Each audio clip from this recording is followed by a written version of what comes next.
সুদ প্রথার মধ্যে কোনো মায়া দয়া থাকে না।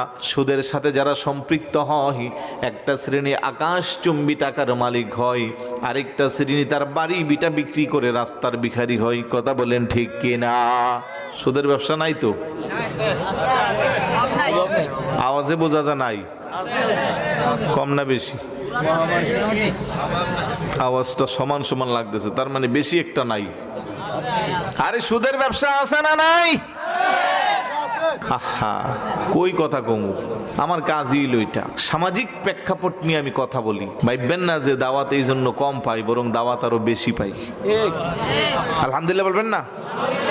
কারণ আমি মাহফিল কমিটি শ্রোতাকে খুশি করার জন্য কথা বলি না, আমি কথা বলি আল্লাহ আল্লাহ রাসূলকে খুশি করার জন্য। আফসোস লাগে এতগুলা মাহফিল হয়, আয়োজক কমিটি কোনো কমতি রাখে না, ঘাটতি রাখে না, কিন্তু ফলাফল কেন যেন এলাকায় শূন্যের সারিতে।